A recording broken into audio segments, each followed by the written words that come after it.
Deməli, 2024-cü ildə Azərbaycanda çox qəribə, müəmmalı bir sənət peyda oldu. Adına sadəcə mətn deyilir, amma inanın, içindəki iddialar heç də sadə deyil.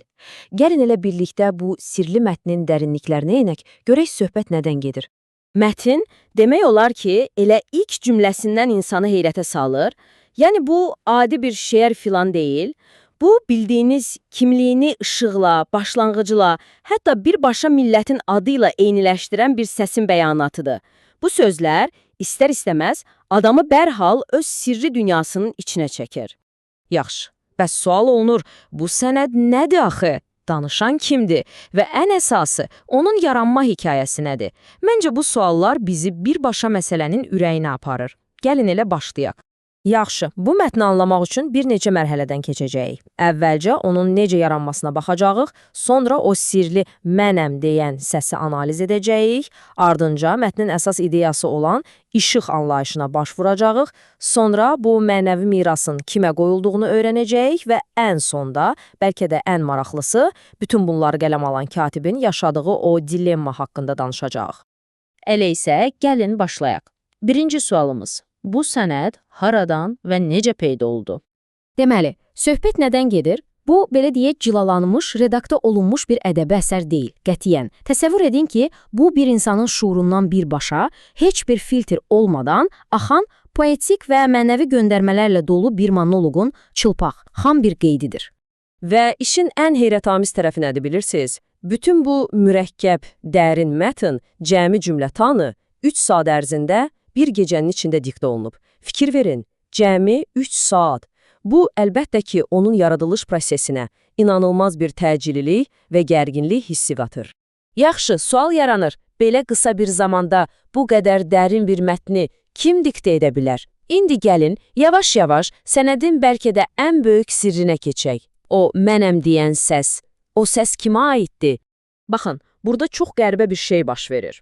Danışan, mən Nuh idim və ya mən İbrahim idim demir. Dəqiq olaraq deyir ki, mən Nuham, mən İbrahimam, yəni o keçmişdəki fiqurlara sadəcə istinad eləmir. Elə bil ki, eyni anda, elə həmindi, onların hamısı olduğunu iddia edir.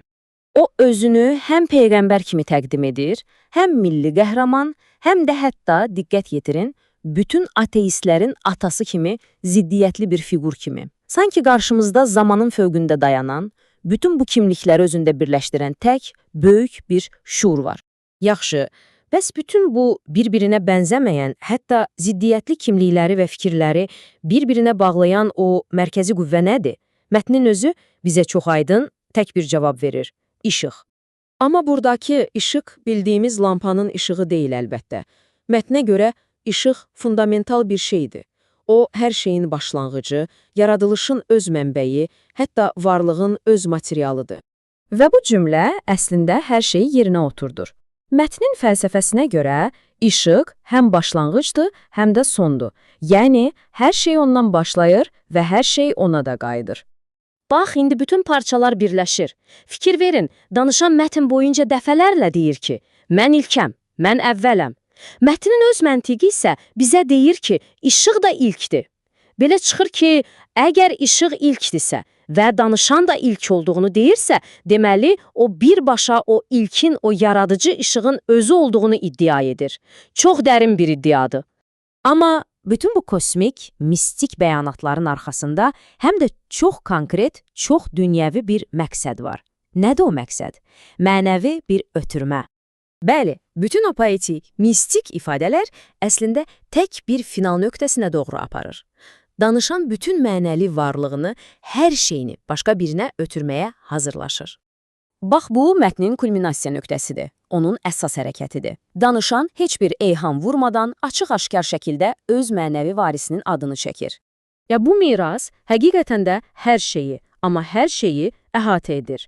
Öz işığını, əvvəlini, bütün yaddaşını, müqəddəs kitabları və hətta, bu çox qəribədir, öz fiziki bədənini, sitat gətirirəm, üfunət qoxmuş bağırsağını belə vəsiyyət edir. Bu, sözün əsl mənasında tam bir varlıq köçürməsidir. Yaxşı, ancaq bu hekayədə başqa bir vacib iştirakçı da var. Bəlkə də heç gözləmədiyimiz biri. Bütün bu inanılmaz sözləri qələmə alan şəxs, yəni katib. və sənədin sonundakı bu əlavə qeyd. Məhz bu, bütün bu fövqətəbii hekayəni, necə deyim, yerə endirir. Onu bizim hamımızın anlaya biləcəyi bir müstəviyə gətirir. Şübhə və iman arasındakı o əbədi insan dramı. Katibin özünün keçdiyi yol isə, inanın, hekayənin özü qədər maraqlıdır. Deməli, o, əvvəlcə bu böyük mənəvi məsuliyyətdən qorxub işi yarımçıq qoymaq istəyir, hətta sübut tələb edir. Amma sonra aldığı 5 dəqiqəlik bir səsli mesaj hər şeyi dəyişir və nəhayət bu işin ilahi olduğuna tam inanaraq transkripsiyanı bitirir. Bax, onun bu şübhədən imana doğru olan səyahəti mətnə çox güclü bir şahidlik qatı əlavə edir. Onun ən sonda yazdığı sözlər isə doğrudan da bu prosesin onun çiyinlərinə nə qədər ağır bir yük qoyduğunu açıq-aydın göstərir. O, özünü sadəcə bir katib kimi görmür. O, bu fövqəladə hadisənin şahidi olmaq kimi bir günaha batdığını düşünür və bunun üçün bağışlanma diləyir. Yaxşı, bəs bütün bunlardan sonra gəlinən nəticə nədir? Bu mətn nədir axı? İlahi bir diktədir, müasir bir mif yaratmaq cəhdidir, yoxsa çox dərin və şəxsi bir vəsiyyətdir? Bəlkə də onun əsl gücü məhz bu suallara bir mənalı cavab verməməsindədir. Bəlkə də əsas məsələ hər bir oxucunu öz cavabını, öz mənasını axtarmağa sövq etməsidir.